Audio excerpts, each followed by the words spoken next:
me a god. They call me a god. They call me a god. They call me a god. Let's go. I'm about to go off like a weapon. Fuel to the top, gotta feel the vengeance. In my thoughts. Welcome back, everybody. Hit that like, hit that subscribe, comment down below. Let me know what you think, and hit that notification bell if you want to get notified whenever I make a new video. But today we're going to dive into a couple things. We're going to start talking about basically the free agent options right now that are out there. I know a lot of people have been commenting on some of the videos that I have where I'm talking about, Austin Jackson. I wanted to give a video that could, go more towards those types of people where, they want a different offensive lineman on this team, and I could perfectly understand that. There's nothing wrong with those types of mindsets as well. Getting another offensive lineman it never could hurt. You know what I'm saying? Again, I'm sticking to that. I think Austin Jackson would be good, and if he isn't in week 1 or 2, we trade for somebody else. But there are options out there that we can bring in that could compete with Jackson, could take his job. Just like a lot of people that have commented on my videos have said that they want someone to come take his job. And I think there are some options that could do that. So first off, we'll get into number 1. It's going to be Isaiah Wynn. Isaiah Wynn has played for the Patriots for a little while now, and he is 27. And basically you're going to be getting kind of a very type of offensive lineman. He gives up penalties. I think he had I forgot how many. It might be 7 last year. And like I said, the Patriots went a different way with him. And you're just going to be getting a very average guy, but again, could be someone that comes in, competes. I don't think you have to pay him a lot of money. You give him a 1-year deal, and I think he could very well compete with Austin Jackson. I think Austin Jackson will beat him out, and I know some people are going to hate me for saying that, but I think that would happen. Isaiah Wynn is he's not really the greatest offensive lineman out there. He's a name. He's 27, so it's like young and all that stuff. So he turns the corner, then sure, but Isaiah Wynn is just not really somebody that I'm too interested in bringing in. I think it's just going to cost money for no reason. And, he could add depth. That could be a depth signing that you sign him for 1 year, just have some depth behind all of our players. But, again, that's all I think that Isaiah Wynn would offer. I don't think he would offer much more than just a depth piece on this team. Now, the next one is going to be very interesting because he was an all-pro player at one point in his career, and that's from the Tennessee Titans, Taylor Lewan. Taylor Lewan is 31 years old. So what you are going to be getting is essentially, if I could break it down the simplest, it's going to be another Teron Armstead where when he's healthy, he is a very good player. It is just he cannot stay healthy, and that is another issue that I think the problem with Taylor Lewan and why I don't think we bring him in and why a lot of teams don't bring him in is that personally for the Miami Dolphins, we already have Teron Armstead on the left side that I'm going to be real with you. Teron Armstead can't stay healthy. So if you bring in a Taylor Lewan, well, then you have 2 players that can't stay healthy on both blind sides of Tua Tagovailoa. So I don't know if you can have that. So Taylor Lewan has played in the past, I think, 4 seasons, only 12 games each season, which that's missing 4 or 5 games every single season, not including the playoffs. You would be getting a guy that is very injury prone. Again, at his best, he's fantastic. But the thing is, I think with the offensive line is we need a little bit more consistency, as we saw last year in that the offensive linemen were constantly being switched in and out, this and that, different names every single week, and no one can really mold together. Having one injury on the offensive line is honestly what's going to happen in this league. But when you have 3, 4 different injuries, I think last year the only people that played the same was Robert Hunt and Connor Williams. They were there all year, and then everybody else was just switching in and out of the lineup. It's not good. You can't really build, what you need to build with an offensive lineman is you need chemistry, and you need, to build a team in that specific zone. Offensive linemen, they are a team in their own where they rely on each other to call things out, to look at things, to see things that the other one's not seeing. It's a whole community that you would have. That's why some of the best teams, they have the same offensive lineman every year because they're able to build a family right there.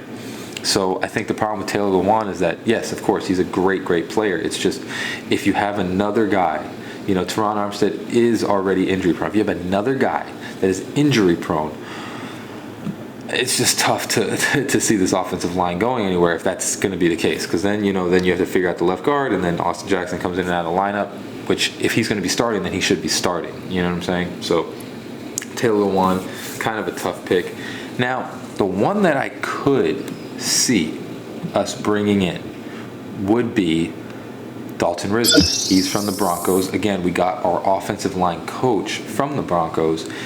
Dalton Risner would be a pretty good pickup, just based on the fact that he would be a pretty good viable option at either tackle, or he could play left guard. I don't think he'll play at tackle. Actually, he'll be more of a left guard.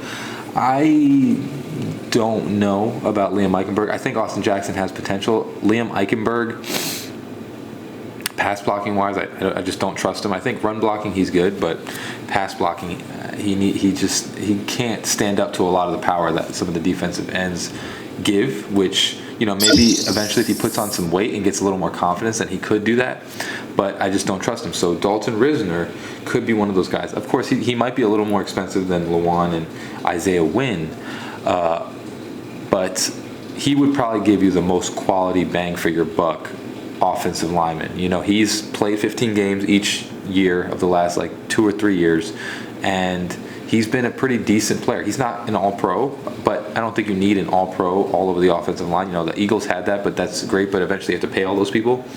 He's a pretty decent starter, and I think what we could be doing is we could wait till June 1st to acquire him and see what he would like to get paid if we need to. I don't know. I think Mike McDaniel might be set with the offensive line right now, but if we need it, he's there. Those would be the 3 free agent people that I think we could bring in. I actually like Dalton Risner, probably the best, just based upon that he is the most solid. You have either Isaiah Wynn that plays every game and can't really do much, or you have Taylor Lewan, who is amazing but can't really stay on the field. So I think Dalton Risner would probably be the best bet. I think I'm going to be really honest with you guys. Unless someone drops a right tackle from the sky, again, we have to realize that teams, every single team on the NFL stage, is constantly reaching out to different teams to see who they're trying to drop, who they would trade, all these different things. It's not just a random occurrence that the Dolphins are doing that. It's just that it breaks news because, of course, Tua is the quarterback. But every team, they contact all the teams all the time. You got to realize that the general manager of each team is trying to find the best players and trying to see if it's kind of like going to a store and you're trying to find a deal and you try and search all the coupons for the deal. It's kind of the same thing that they do in the NFL, where they're just poking and prodding and seeing what they could get for what and who can go for who and who might be dropped or who you don't feel. They constantly are talking to everybody, every single team, for a lot of players, and that's what most teams are doing. So just because we are poking and prodding at different things, I do believe that maybe later on we'll add some more depth. I do think that they're going to have Austin Jackson compete for that starting right tackle. I think they think if he fills out, then you have, someone that you can keep there for a while and build through. And like I said, I think Dalton Risner could be one of the best bets that you have over there. I think we got another versatile player in Ryan Hayes, where he can be all over the place. He doesn't need to be in one position. He can play everything and be a backup for everyone. But like I said, Dalton Risner would probably be the best bet. He's a guard, so he would go where, Liam Eichenberg would be. And again, that would just mean that Austin Jackson has the starting job or will compete for the starting job. I don't think they're going to bring in 40 million offensive linemen. I just think they'll bring in 1, maybe 2. And, I think they believe in Austin Jackson. But those would be the options that I would see the Dolphins going for. Also, in other news, we signed Tyler Croft, a tight end. Just wanted to give a quick update on that. And just basically another blocking tight end. I think we're seeing what the Dolphins are doing, where they are just trying to get blocking tight ends that can come in, run block. With Elijah Higgins, you're getting a versatile tight end. But again, I think with Mike McDaniel's offense, you're not trying to get set players. I think you're trying to get versatile weapons that can go all over the field and that can do a whole bunch of things. McDaniel's offense works on confusion. That's what he tries to do. It's a lot of like spurs and different mirrors and all these different things that he does in order to confuse a defense to find a super huge play. That's what his offense relies on, is confusion, confusing the other defense and not allowing them to hone in on what we're doing.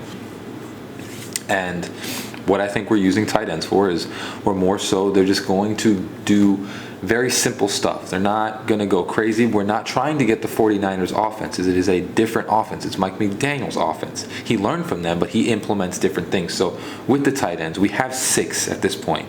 I think we have 5 or 6. That is a lot of tight ends. I don't expect us to get any more tight ends. We have, it's crazy. It's like we have 20 undrafted free agents that we got. We have 5 or 6 tight ends. We have, 1, 2, 3, 4, 5, about almost like 5 or 6 running backs. I just don't understand what people are thinking, like they were just going to trade, the house for more players to go into a position that we have like 7 or 8 players from. I think if the right deal occurs, fine. But I think at this point, we're just trying to build depth, which we didn't have last year. It showed it that we did not have depth at the position, and that's what they're trying to fill out.